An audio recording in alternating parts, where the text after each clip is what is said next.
Success is such an important issue. In this session, if you build it, they will come. How to hire and retain your first employees. We know that no matter what your identity is, regardless of where you're from, whether you're from a rural area or an urban area, you hail from an international location, or you were born right here in the USA, building a business is challenging. It takes bravery. It takes tenacity. It takes having your why. But even when you have all of those things, it takes the technical skills, the ability to scale, having your right business model, having the right consultants that can help you, most importantly, identify the key talent, especially your first few employees. Those first few employees are invaluable. They are the lifeblood of your company, and they are the lifeblood of your culture. So I'm so excited to present to you our two speakers for today that are such experts, I'm going to read their bio. All righty. So we have Matt Meents, who is the CEO of Yardstick, yardstick.com, if you want to look at it, which is a SaaS background screening, verification, and training platform and company that was funded and launched in 2020. So we have a pandemic company that was funded and launched, and now it's on success. Matt is no stranger to startups and high-growth ventures. Mr. Meents entered his career as an entrepreneur, founded Magnet 360 in 2001. If you remember, that was right after Y2K. A technology service company that grew to become a Salesforce.com global partner with more than $55 million in annual revenue and over 550 consultants. During his 18-plus years as the helm of Magnet 360, the company was a multi-year recipient of the Best Buy Best Places to Work award, built a thriving roster of Fortune 2000 clients, and was twice funded by Salesforce Ventures. Talk about entrepreneurship. Mm-hmm. Meents is a passionate visionary, innovator, leader, and builder, known by his personal mantra, rockin'. Not rocking, rockin'. All right. Which he defines as the energy and harmony created at the intersection of clients, culture, and community. Yeah, thank you. Yeah. All righty. And we have with us Courtney Howard, who is a business performance advisor with Insperity, a human resources company helping small businesses run better, grow faster, and ultimately make more money. That's right. She's wearing green, almost kind of green, all right? The money person. She's passionate about helping her clients build infrastructure to scale and creating workplaces that don't suck. I love that. Creating workspaces that don't suck. Mm-hmm. It's important. She's an avid Iowa Hawkeye fan. Okay, Iowa. I can't say go Hawks. And the mother of two future female CEOs. So please give a round of applause for Matt and Courtney. Woohoo! Woohoo! Yeah. Awesome. Thank you, Jeff. That was a great intro. Really well done. We're super excited to be here. Welcome to Startup Week. Welcome to hiring your first employees. If you build it, will they come? I am so thrilled to be here with Matt Meents. Hey. Hi. Also excited to call you a friend. Yeah. Matt has a great story. He's a serial entrepreneur. He's been in this business for over 20 years, building successful companies. So he's the perfect person to sit down and chat with about how do we do this? How do you hire your first employees? How do you really get strategic about building your people strategy and your infrastructure so that we can maximize investors' dollars, so we can maximize our talent and find the right people? So thank you for being here. Yeah, thank you, Courtney. I'd love just to chat a little bit about Yardstick. I mean, I know you have a great story as well with Magnet 360. Yeah. But can you tell us, in your own words, about Yardstick? Yeah, absolutely. Yardstick, we're championing human security for platforms, really helping vertical SaaS platforms really drive safety and really bring opportunity for them to be able to drive revenue and promote safety in the industries they're in. We started in the pandemic. My last venture I started in 2021. And if you remember 2021, we had the dot-com bubble. We had 9/11 and started that year. So that was not a good time to start a business. And I started in a pandemic this year. So if I'm starting a business, watch out with what's going on globally. So. Yes. Yeah. Yes, absolutely. And you were employee number 1 for both companies. Yep. And now how many employees are you at with Yardstick? Yardstick, we're at 30. So we've added over 30 in the last 18 months. Okay. So you know a thing or two about hiring. Yes. Okay. All right, great. So let's talk then a little bit about if you build it, will they come? Sure. Mission, vision, and values. Really important foundational step, right? Matt, what's the mission, vision, and values of Yardstick? Yeah, I think it's really important. I'll hit the values, I think, in the culture, but I definitely think the vision is super important. 12 years ago, I was introduced to a concept called the Entrepreneurial Operating System, or EOS. And there's a book written by an author named Gino Wickman called Traction. And it's really a perspective of like, how do you simplify your vision down? How do you get followed by all? How do you get shared by all? And so when I think about vision and getting to that purpose, there's kind of 5 key elements that we think about. So one is, first and foremost, is your values, which I'll hit on Yardsticks momentarily. The next is our core focus. Then it's our 5-year target, our marketing strategy, and then if you close your eyes and looked out 3 years from now, what does Yardstick look like? And so we created, on the front page of our VTO, they call it, in EOS, it's the vision side. Every employee gets this on day 1. I sit down with them, we walk through it. They see this at least 7 times in the first 3 months. 7 times is very important. If you don't know this, advertising, we see ads all the time, but we don't see them until the 7th time. And so as entrepreneurs, it's really important to focus on repetition as you're building out your company and vision. So our core focus is really about building trust and safety in the internet economy. And our niche to do that is building a human security platform for platforms, as I mentioned, that focus on background checks. It focuses on verifications of professional licenses, and it focuses on training to really help being able to give that functionality to SaaS platforms and grow their business. Awesome. Yeah. Why do you think it's important to have mission, vision, and values and communicate that to your employees early on in the process?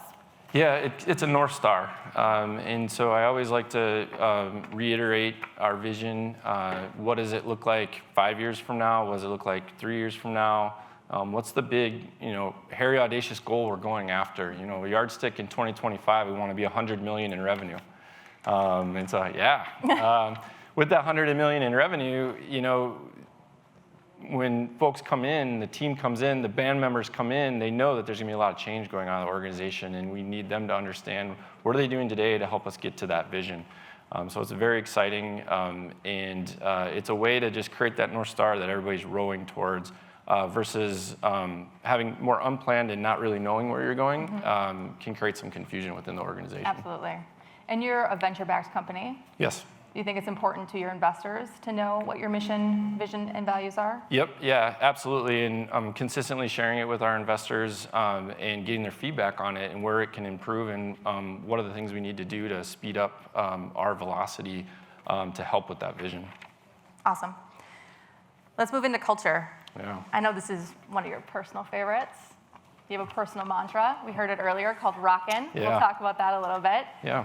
But as it relates to culture, how are you building a culture by design instead of by default? Yep, absolutely. It starts with our core values first and foremost. And Yardstick's core values is, do the right thing. It's find a way to yes. It's we win, work, and lose together. Courageous conflict and conversation. It's embrace change. And then the last one's rockin', which is my mantra, and that's all about, it's kind of the super value, so to speak. Rockin's defined as the harmony we create working together with our community, our culture, and our clients. And it's a way to be able to talk to the organization of like, that was a rockin' quarter, that was a rockin' meeting, that was rockin', and then it's also a way to say that was not a rockin' quarter. That was not a rockin' meeting. Let's have a conversation where we missed, and so that's the things we think about as it relates to values. The values are super important. We hire to them. It's the first step in our interviewing process is demonstrating values. We reward to them. We transition people out of the organization based on if they're not living the core values, and it creates a sense of row for the organization. So that's at the pillar, the core values. So I strongly recommend having that clear, articulated. Have stories around your core values in a core value speech for your employees to let them understand what they each mean and how they relate to the overall vision. And then we do a lot of fun things, and our super value of Rockin' allows us to do some great things from a theme perspective. All of our conference rooms are named after concert venues. We have Red Rocks, we have First Ave, we have Rockstar of the Week. We have Rockstar moments that are shared in our Slack values channel where peer-to-peer recognition is happening, and they're highlighting the values and sharing that. It's something we really, really celebrate. And we just consistently take that theme in harmony and creating things together to create the row that we have at Yardstick. I love it. And also plays right into last night. You had a fun little adventure. I did. Last night I was at the Guns N' Roses concert in St. Paul till midnight. So thanks for showing up this morning. You're welcome. Yeah, we appreciate that. Very rocking. And just talking about culture makes my HR heart sing, knowing that it's a core value, a core pillar of what you're doing. And it's really, I think, helping you guys scale so successfully is you have everyone in alignment, which is really great. I also want to mention, I know we have a lot of people online. If there are any questions, please put them into the chat. We'd love to take questions as we go, just to keep it very conversational. As we know, Matt brings a lot of value, so please feel free to throw questions in, or if there's questions in the audience, please feel free to raise your hand. All right, so after culture, leadership alignment, right? Okay, so sometimes you don't have the right people in the right seats. Maybe you find out that you're co-founder and you are not aligned. Maybe someone that was an early investor took a role that isn't the best fit. Matt, can you tell us, how do you navigate that and how do you get your leadership in alignment? Yeah, absolutely. There's a tool within the entrepreneurial operating system called the accountability chart.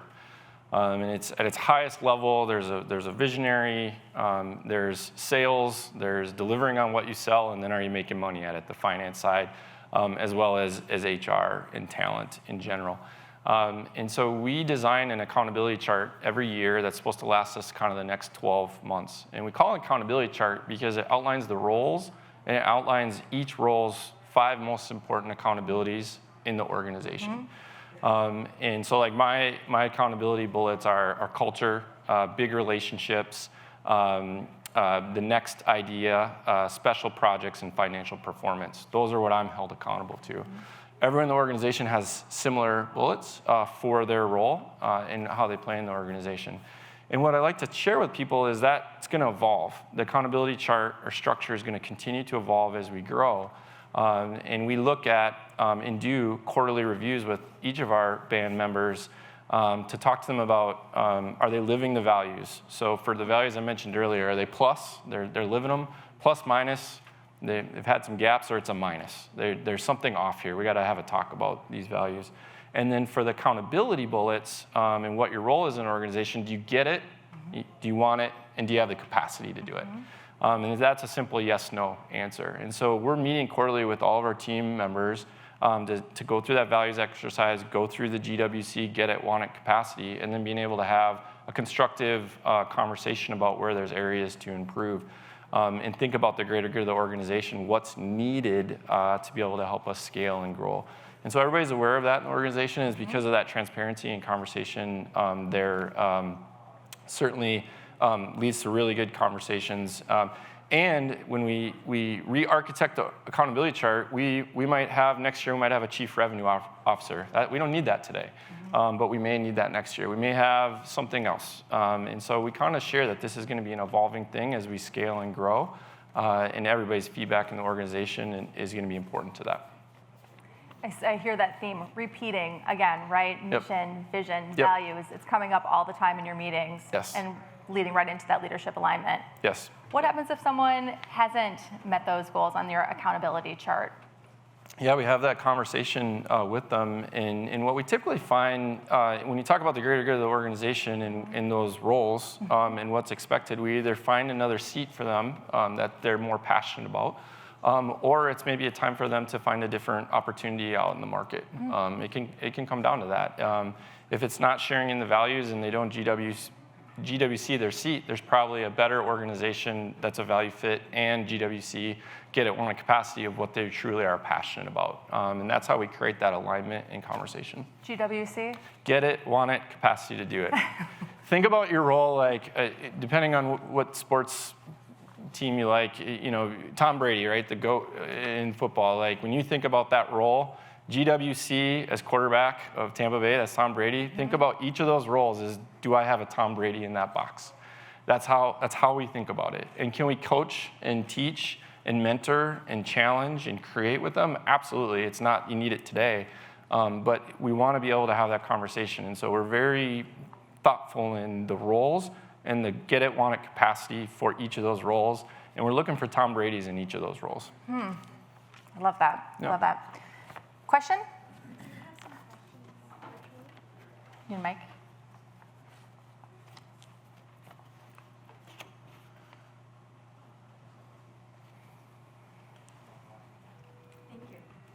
Awesome, we have a question. It says, when interviewing potential employees, how do you decide if a candidate has culture fit while keeping it open and inclusive?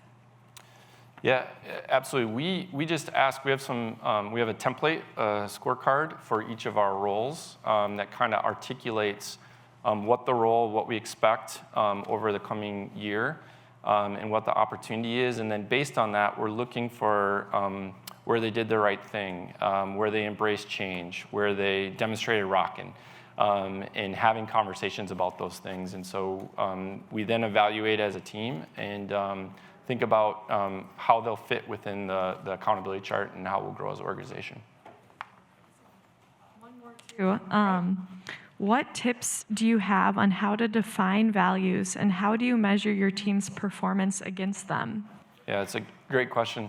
There's a Harvard Business Review article, and it's in the actual, if you buy the Traction book, and I strongly recommend it for any startup. I mean, it's, when I found it, I was like, oh, I mean, it literally enlightened in me. And there's a process that basically says, think of like the best person you ever worked with or the best person that works for you or even your own core values and write them up on the board. And if you have a team already established, kind of debate those values and then come to a consensus at a leadership level to say these are going to be your core values. They may evolve over time, but that's a way to start and then start to define them and then start to communicate them through the organization. So like I said, in the Traction book, it articulates the exercise. It's usually a 4-hour process, and then you continue to refine on them and make them yours. Thank you. Yeah. I have many copies of the Traction book, so if anybody wants a copy, hand me your business card when we're done, and I'll be sure to ship one out to you. We also love the EOS system. Was there a question in the audience? Hi, so I have been sort of frequenting some subreddits that talk about work environments and things like that, and there are subreddits like anti-work and financial independence that talk about the red flags in the companies. And some of the red flags are, we work hard, we play hard, and we are a family. And the last one is the existence of video games and ping pong tables and foosball tables in the company. So it seems like the kids nowadays, when they see these kind of things in the company, they run away. So is there anything that you are doing to sort of suppress these trends and make sure that people actually enjoy working? Absolutely, and it hits on something I'm super proud of. On our 3-year picture, we have be best places to work, and I thought we'd do that, over the next 3 years, and we actually did it this year. We started it we got it for 2020, and we started in 2020, and we started in a pandemic, and we didn't have an office until a month ago. So we hired all these people, and we didn't have a ping pong table. We didn't have work hard, play hard. We couldn't even get together. And so the things that we did for that, and again, like my number one thing is how do we become the best places to work? So things that we did there is every Monday we did a what you working on, and we did a Google Meet or Zoom, and just went around and called off everybody, what are you working on? That's one Monday. The following Monday we did get to know you. And everybody got to ask 3 questions, and somebody took it for that week, basically. So it would be like, yeah, this Monday it was, what was your favorite cafeteria food in elementary school? Ooh, that's a good question. Yeah, Dunkers, pizza Dunkers Yes. was the number one thing, right? And so we asked, what was your first concert? What was something embarrassing? What was something, we have somebody that works for us that had an imaginary friend till she was age 14. And so now that comes up everywhere. And it just creates a sense of community and culture. And it was all done through Zoom. We didn't meet in person until May of 2021. We celebrated Cinco de Mayo and got together at a park outdoor. And that was the first time that we didn't know if people were tall or short or anything. And so those things, I think you need to create an environment of comfort. And we're big on rock, and so I talked about our theme. So it's very much coffee shop atmosphere in our office that we just opened. But I think the things about connecting people and asking the right questions and creating a sense of collaboration outside of the head work, more of the heart work, is what's helped us generate being a best places to work in our first year of existence. But it's a good point on the red flags. Yeah. I noticed you use a lot of sports and One second, sir. Sorry. I noticed you use a lot of sports and music analogies.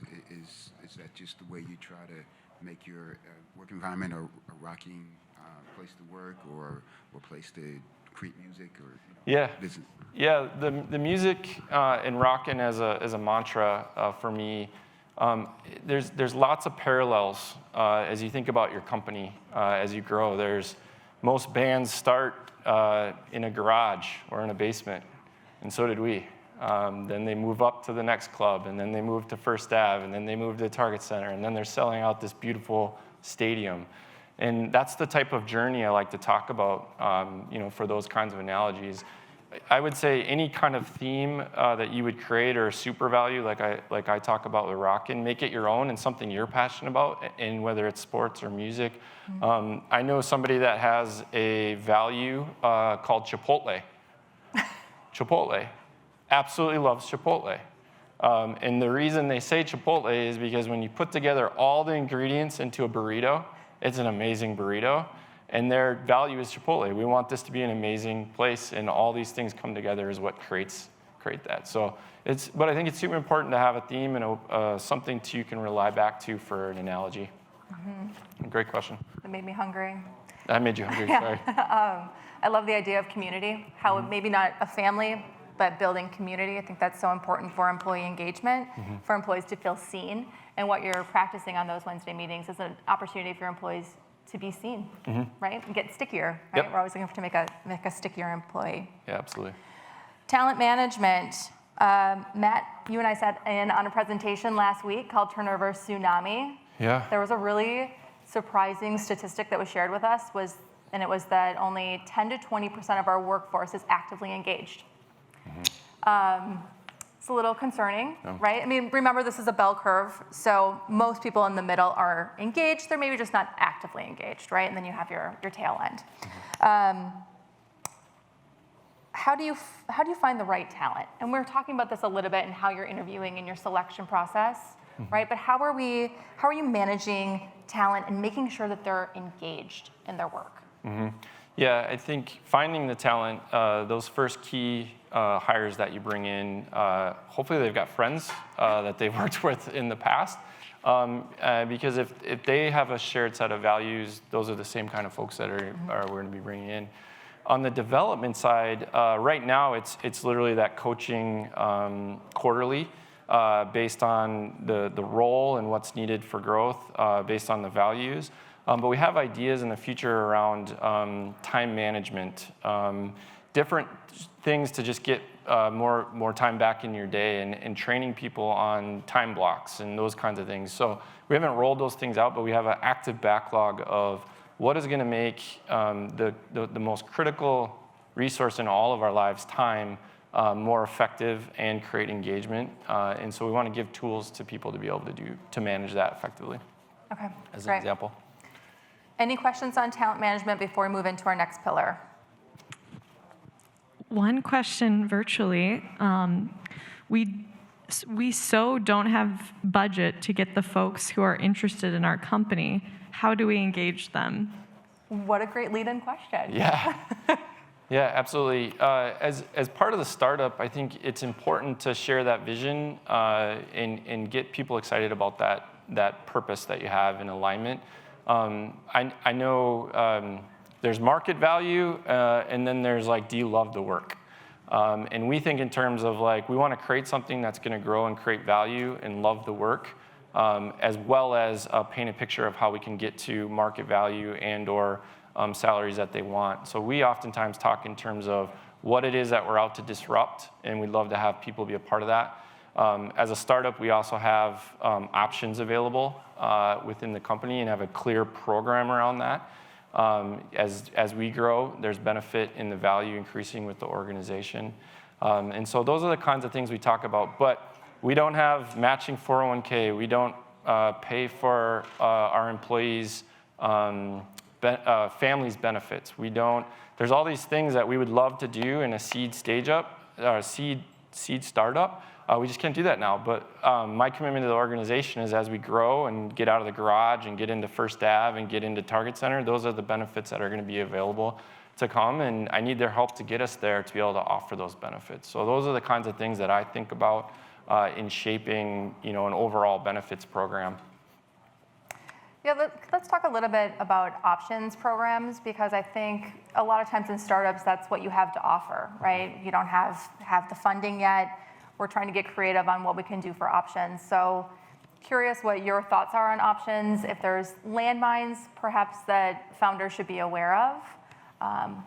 Yeah, I think the landmine would just be not having a consistent process to giving out options, because you want to have it be fair and outlined based on whether it's tiers of level within your organization based on the accountability chart and what's available. And then as people are getting promoted, there's more options to be able to give. So just having a formal process that's communicated, and then using tools like Carta, if you're familiar with that, where people can see their vesting schedule, you can see where they're at. So it's not this like, I've got options, but what does that mean? It needs to be very clearly articulated, because that is a big value that you're offering in the early days of getting your startup going.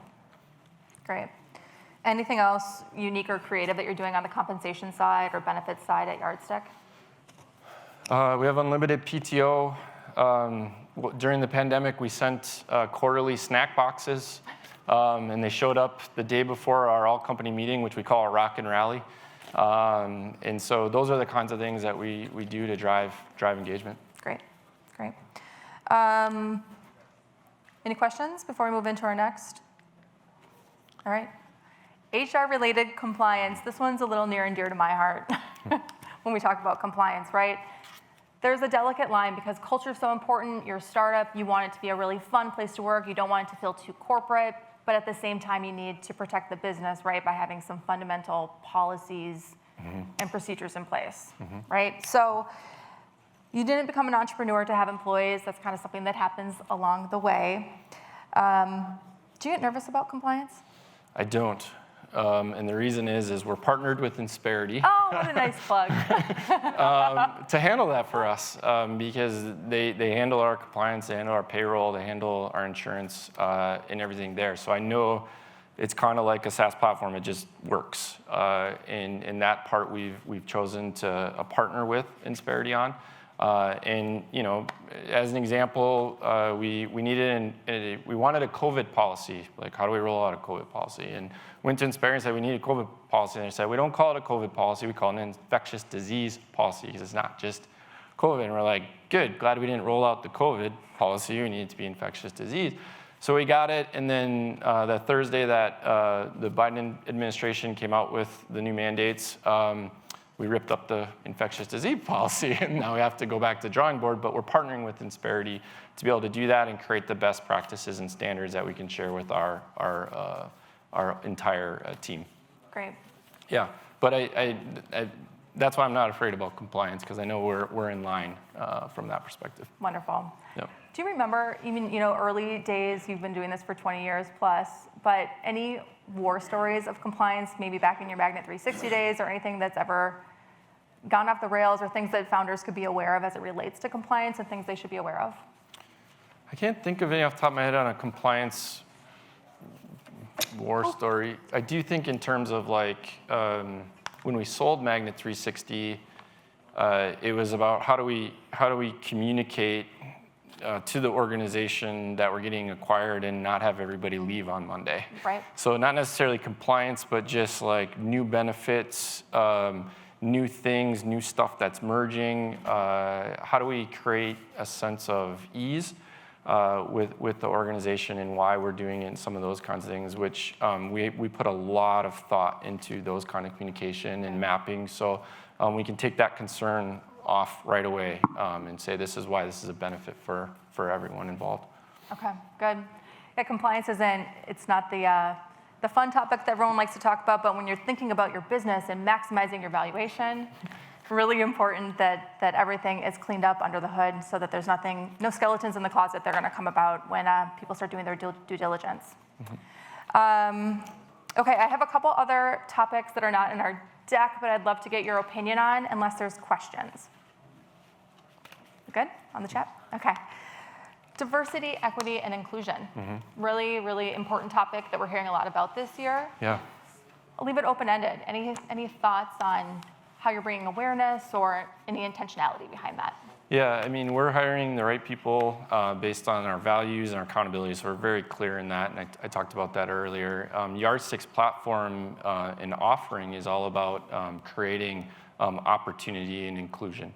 And so we're kind of living the walk with that. And when I look around at our 30-plus employees that we've recently hired, I see a lot of diversity and inclusion, which I'm super excited about. From that, always more work that we can do, and it's just going to be a continually evolving thing. But it's something that we take near and dear to our heart as well. Right, having awareness. Having awareness. Yep. Right. All right, great. Another pillar of HR. Risk management, one of those terms that's really exciting, right? Mm-hmm. As it relates to your risk management, I think we alluded to it a little bit before, but when we're thinking about investors, how that's really important that you're mitigating the risk in your business, mm-hmm. right? Or do you have strategies or things that you think about as it relates to risk mitigation? There's the business side and the vision and product market fit, and what are we doing to have some key anchors to be able to pivot if we need to. The entrepreneurial operating system forces you quarterly to get together and reevaluate, is this working or not? What's working, what's not, and how do we pivot? So it gives you a chance to drive forward. On the more compliance and some of the things that we talked about before, that's again where we partner with Insperity when we think about risk as it relates to workers' comp and in different insurance and different things that we need to have. So we're typically partnering, and you and I are strategically talking about what's needed for the business for the stage that we're at. Great.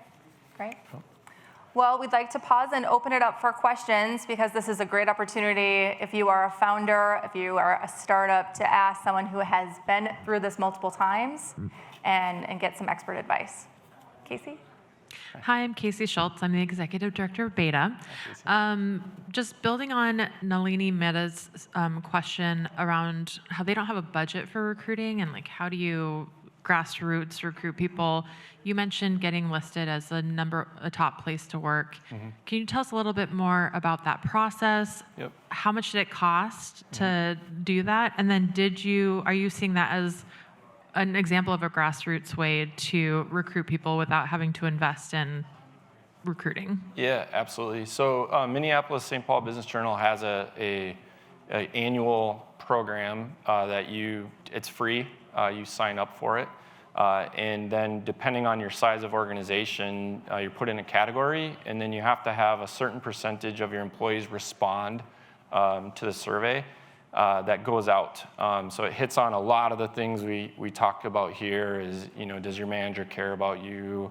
Is it clear what you're doing? Are you paid fairly? Are you, those kinds of employee engagement surveys. And then based on your score, you're ranked against everyone else. So in our category, I think there was 400 people, and they chose 20. And so, yeah, you got to score pretty high. And that was why I was like, I really thought it was a moonshot for our first year, and we actually got it. And we came in number 8 out of the 20, which was fantastic.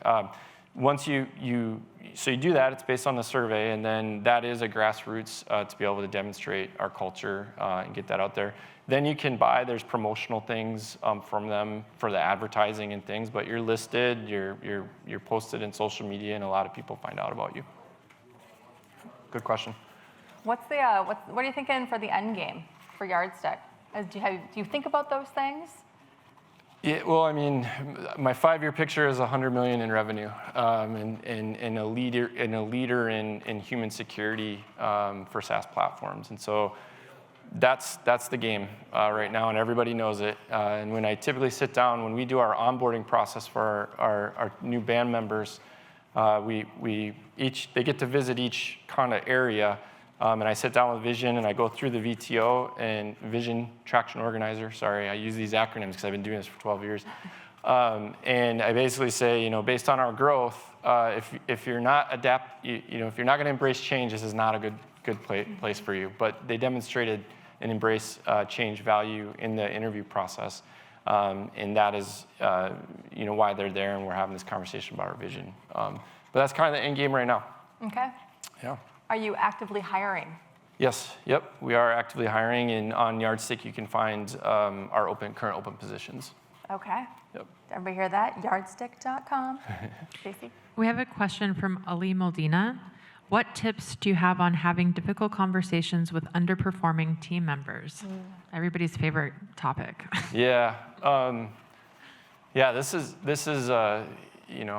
we have a value of constructive conflict. Having the ability to be able to have the tough conversation. And usually people say that, but then they don't enable people on how to actually do it. And so that's something to really think about. So a couple ways in how we have the conversation with the underperformer. One is we look at the values, and again, plus they're living them, plus minus, kind of on the fence or minus.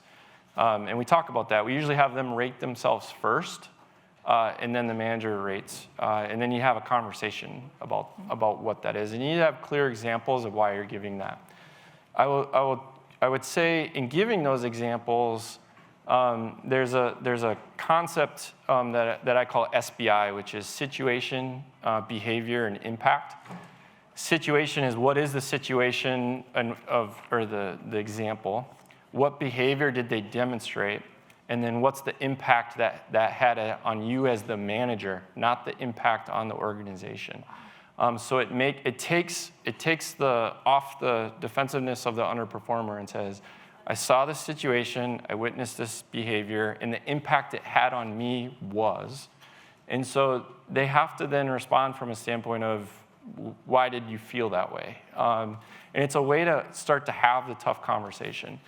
So situation, behavior, impact. So we try to move away from, you're a rock star. We say, that was an amazing meeting that you had where you asked the client for the close, and the impact that had on me was, we're going to win this business. Not, you're a rock star in sales. That doesn't help with their positive side. So you can do positive SBI, situation, behavior, impact, and then there's constructive SBI. So those are the two things I would think about in having those conversations with underperformers. The values in GWC, get it, want it, capacity, and how can you help them, and then this SBI. I would also say, praise in public and have the constructive conversations in private, because there's nothing that'll create a defensiveness to any type of learning or growth than embarrassing somebody openly. And so I praise and praise and praise in public, and then you take it offline for the private side. Private when you need to have that constructive conflict conversation. Such good advice. Yeah, it's 20 years. That's why I lost all my hair. But I love this conversation because it's so important to have a proactive people strategy, which clearly you're doing. You're very intentional about your thought, your process. It's not something you've Googled and put together real quick to try to figure out how to do this. the intentionality behind it is it's really inspirational. So thank you for being such a wonderful visionary and great leader in our ecosystem. We're so thankful. Are there any other questions? We got one more from online. How open are you with your employees in regards to monthly revenue, ARR, churn, and your expenses? Yep. So we have our Rock and Rally quarterly, and we share. So the neat thing about the Vision Traction Organizer, this one sheet, is it shows the entire organization with the revenue, ARR, churn, bookings, all those measurables for the year are set. And then they build quarterly, and so we actually review quarterly, how did we do to those? And so when I talked earlier about whether it was a rocking quarter or a not rocking quarter, that's when I get to have the not so fun conversation if we miss a quarter, and talk about what are we gonna do to get back on track. It's not that we fall down or miss those numbers, it's the learnings that we get from them, and then what are we gonna do to pivot and move forward. It's when we do it 2 quarters in a row and we have the same learnings or issues that I start to take issue with the things that we're not really addressing, the hard problems. So we're definitely very open with our employees transparently on where we're at to plan. And what does everybody need to do to step in and lean in to help us get to the next quarter?